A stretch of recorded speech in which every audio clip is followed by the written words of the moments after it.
As pirâmides do Egito são talvez os monumentos mais icônicos da humanidade. Localizadas principalmente na região de Gizé, elas são símbolos de engenharia, cultura e poder que atravessaram milênios sem perder seu fascínio. A pirâmide mais famosa é a Grande Pirâmide de Quéops, construída por volta de 2560 a.C. Ela tem cerca de 147 metros de altura e estima-se que foram usados mais de 2 milhões de blocos de pedra, cada um pesando em média 2,5 toneladas. Imagine a dificuldade de transportar e posicionar essas pedras sem a tecnologia moderna que temos hoje. Mas para que serviam essas pirâmides? Oficialmente, eram tumbas para os faraós, reis do Egito, que acreditavam na vida após a morte. Dentro delas, os faraós eram enterrados com tesouros, alimentos e objetos que poderiam precisar na vida eterna. A mais famosa, a de Quéops, também possui corredores complexos, câmaras secretas e passagens que ainda intrigam arqueólogos até hoje. Falando em mistérios, as pirâmides levantam perguntas que desafiam a ciência e a história. Como os egípcios conseguiram alinhar a Grande Pirâmide tão precisamente com os pontos cardeais? Alguns estudos mostram que ela está quase perfeitamente alinhada com o norte verdadeiro, com uma margem de erro de apenas alguns minutos de grau. Como fizeram isso há mais de 4.500 anos, sem bússolas ou instrumentos modernos? Outro segredo envolve os cálculos matemáticos usados na construção. Muitos pesquisadores acreditam que os egípcios aplicaram conhecimentos de geometria e astronomia, possivelmente usando as estrelas para guiar o alinhamento das pirâmides.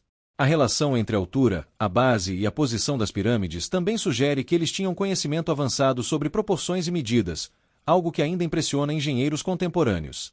As pirâmides de Gizé não estão sozinhas. Elas fazem parte de um complexo que inclui templos, túmulos menores e a famosa Esfinge, uma estátua com corpo de leão e rosto humano que guarda os segredos do deserto.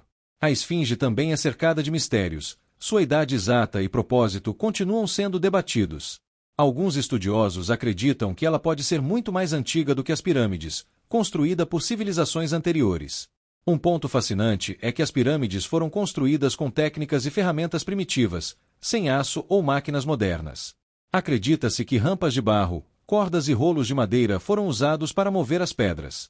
O trabalho exigia milhares de trabalhadores qualificados, ao contrário do mito de que eram escravos. Estudos mostram que eles recebiam comida, abrigo e eram altamente respeitados. Além disso, há teorias sobre câmaras secretas e passagens ocultas, muitas ainda não exploradas completamente. Recentemente, com o uso de tecnologias modernas, como scanners de partículas cósmicas, cientistas detectaram vazios desconhecidos dentro da Grande Pirâmide, levantando especulações sobre corredores ainda não descobertos.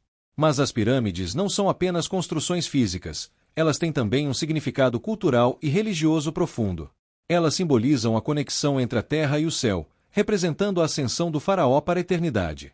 Sua forma triangular, apontando para o alto, pode ter sido pensada para guiar a alma do faraó em direção aos deuses e ao sol, considerado a fonte da vida. Outro mistério envolve a durabilidade das pirâmides. Apesar de milhares de anos de erosão, ventos e tempestades de areia, elas permanecem quase intactas. Esse fato impressiona arqueólogos e engenheiros. A precisão do corte das pedras, o encaixe perfeito e o planejamento estrutural são extraordinários até para os padrões modernos. Além de serem tumbas e símbolos de poder, as pirâmides também inspiraram culturas e civilizações ao redor do mundo. Elas influenciaram a arquitetura, arte e até mesmo teorias sobre civilizações antigas avançadas. Filmes, livros e documentários continuam explorando suas lendas, como tesouros escondidos, maldições e mensagens codificadas que poderiam revelar segredos antigos. Hoje, milhões de turistas visitam o Egito todos os anos para ver as pirâmides de perto, mas mesmo com toda a tecnologia e estudo, alguns mistérios continuam sem resposta. Quem as construiu exatamente? Como conseguiram mover as pedras gigantes? Se existem câmaras secretas ainda não descobertas? Tudo isso mantém as pirâmides como um dos maiores enigmas da humanidade. Em resumo, as pirâmides do Egito são mais do que monumentos de pedra. Elas são marcos da engenhosidade humana, símbolos de fé, poder e mistério. Elas nos lembram que, há milhares de anos, seres humanos conseguiram realizar feitos que ainda hoje nos impressionam e desafiam nossa compreensão. Seja pela sua história, pela arquitetura ou pelos segredos que guardam, as pirâmides continuam a fascinar e a inspirar pessoas ao redor do mundo, lembrando-nos do quanto o passado pode ser grandioso e misterioso.